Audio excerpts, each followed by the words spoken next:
Hi, I'm Matt here in Michigan. And I'm Randall here in Texas. Today we're going to be bringing you a review of The Hunt. It stars Betty Gilpin and Hilary Swank and is basically a movie about class warfare, but brought to the extremes on both ends. Uh, Humans are hunting humans in this. It's a rated R movie and there's no way around it. It's brought to you by Blumhouse Pictures, which we'll get into a little bit later, I think. Matt, what did you think of The Hunt? Well, I didn't have very high expectations going into the hunt, and I guess I wasn't disappointed in the film. Um, some bright spots. This movie doesn't is one of those movies that isn't like a serious movie. It's listed as kind of like a horror thriller kind of thing, but really it feels almost like a Dale and Tucker versus Evil kind of thing, just without the funny, good of Dale and Tucker.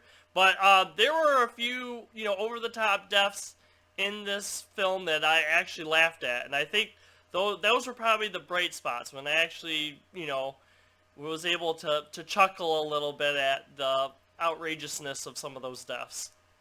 For me, not necessarily the over the top deaths, but it was very clear from the get go that this movie was not supposed to be taken super serious. And if it, at one point the script was supposed to be, some scriptwriter went in and very wisely decided we're gonna make this a parody unto itself. We're gonna make the liberal elite who are doing the hunting, uh, the far extreme crazies of liberals, and we're gonna make the rednecks the far extreme crazies of the lower class, the deplorables as they're called in this movie. Um, and we're just gonna play Because with Hilary that. Swank couldn't come up with a better term than deplorables. What do you want me to call them? Redneck, Bunch of bunch of rednecks, redneck racists. If you go in thinking it's serious and you try and take it seriously, you're not going to enjoy the movie at all. And what little there is to be enjoyed, you have to understand it's all parody. Yeah, I mean it is a parody kind of thing, and I think it. I don't know. I think this movie tries to make a lot of points. I don't think it really hits on those points all too well.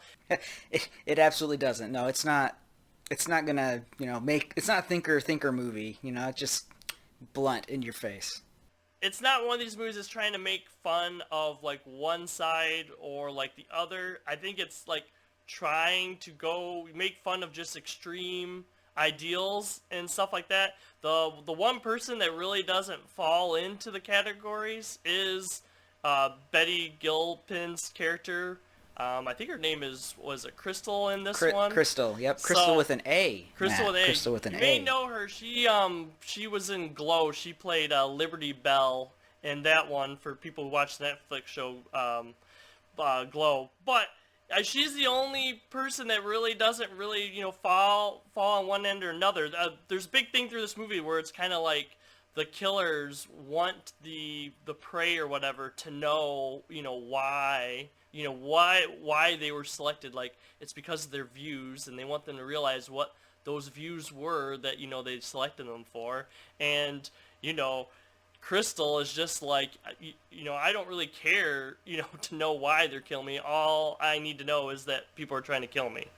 Yeah, throughout the movie, Crystal is definitely the main character, and she is like the, for lack of a better term, kind of the moderate. You have the people who are doing the hunting, they're on the extreme left. The people who are being hunted are on the extreme right, and then you just have this character who's the grounded character, and she's just, you know what, rolling with the punches, and if they're trying to kill me, I'm gonna kill them back.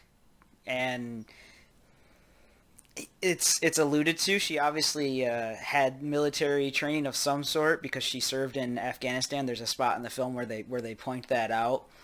But I was kind of thinking like the way that she can read people. I'm thinking, man, she's got to be like an ex spook or something like that. CIA. They don't really ever get into it, but at the very end, spoilers. Hilary Swank's character says, did I get the right crystal? Because she's at this point really kind of down and out. And she goes, no, ma'am, you did not.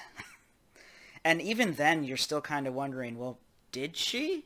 they don't do a whole lot of her backstory in this movie. Really, all you know is that she was ex-military, like I said, served in Afghanistan. She's from Mississippi, and she works for an insurance company, and her Oh, mother car when she rental. car Car rental, rental, yeah. yeah, Even car worse. rental company. Yeah, got to get out some of that frustration. And the only other thing you really know is the story her mom told her that is a version of the tortoise versus the hare with a really dark and twisted ending to Your it. your mother told you that story? Yeah, yeah. So yeah, I mean, the movie starts off. You don't really know who's going to be the center character, kind of thing. They kind of zoom in a little bit on this other girl that I think she was probably picked up while she was running or something, and they kind of focus on her a little bit. You kind of see Crystal off in the distance do something and then leave, and very quickly you find out that this isn't the center character because they die just like that, and then they focus on another one. And she was featured prominently in the trailer and in the stuff leading up to this movie.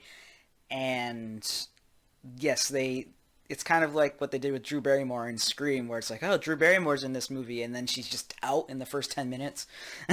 So that was actually pretty good. I was like, man, this character's way too stupid to be the main character. Please don't drag me through this movie with her. Well, they're trying to hint little things because they're also trying to hint at, oh, maybe we're gonna build some kind of like relationship between her and another character, and then they pretty much kill both of those characters off pretty quickly, and then you kind of follow like another group of people, which they do the exact same thing to. They kill them off really quickly. So basically, Crystal becomes the established character because it's just her and a couple others left, and she's the only one that's really all that smart. Yeah, and like I said, she definitely is intelligent. And at the end, she proves her intelligence by basically talking down to Hilary Swank's character, who, you know, just looks at all these people as just dumb hicks, and she's like, "No, you're wrong about this character that you named me after, Snowball from Animal House." And she's like, Yeah, Animal "You Farm. read or Animal Farm? Yep. Thank you. Not Yep. not Animal House. Yes, Not the Toga, Belushi film." Toga, Toga. And she's like, "You read that?" And he goes, "Yes, ma'am, I did." And that Mississippi Southern draw that I'm probably murdering.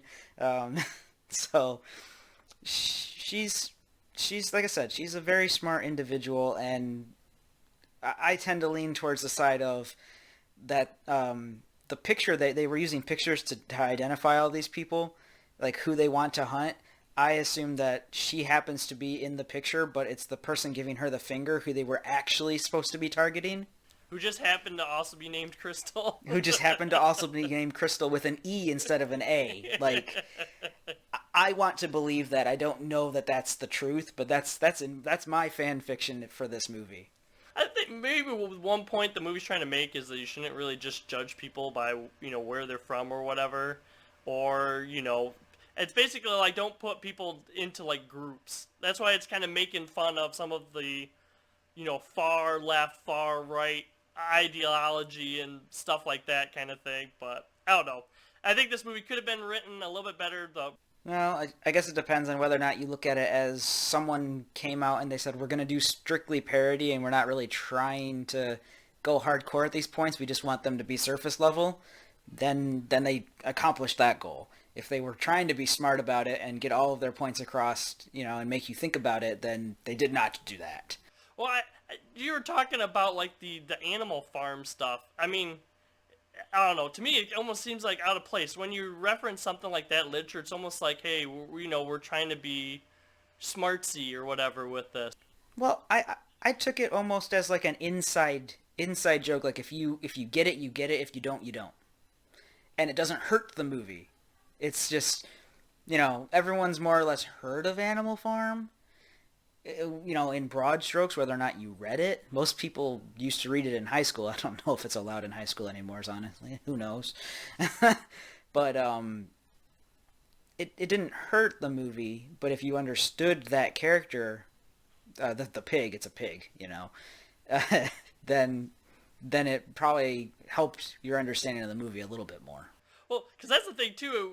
I don't know. I mean, I didn't catch it off real being because you have like the pig, and everyone you're kind of wondering like, okay, what the heck was the pig for? Like when all the people that have been captured and are being hunted, they all meet up in like the middle, and then there's this box with all like weapons and stuff. But also in the crate was a pig, that was dressed up in clothes, and that's basically what they were trying to do. They're trying to reference, I guess, Animal Farm in that instance.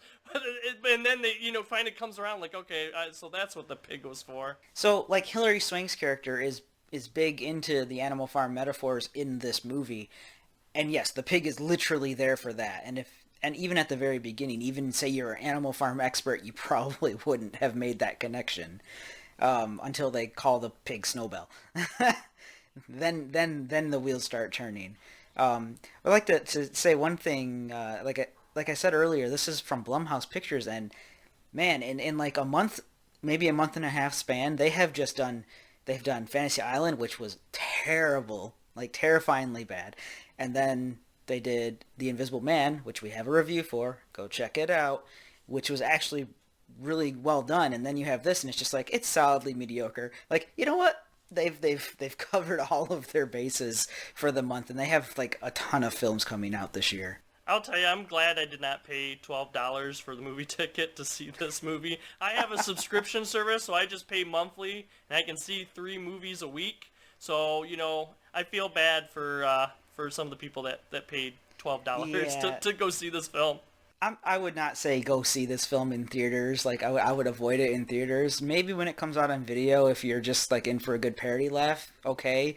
But really, you had already mentioned it. Like Tucker and Dale, that's a way more fun movie to watch. That kind of has the interplay between the rednecks and the liberal elites and kids and whatnot. So that's it's a much better movie to actually get across that kind of divide, that point. Yep, I agree. Go see Tail Ducker versus Evil. That I would recommend that movie over this one. If you do like these kinds of reviews, we have some new movie reviews up. I'll post a link at the end of the video for you guys to go check out that playlist. Make sure to give us a like and a subscribe, and we'll see you guys all later. For now, I'm Randall in Texas. Bye. I'm Matt in Michigan. Have a good day, everyone.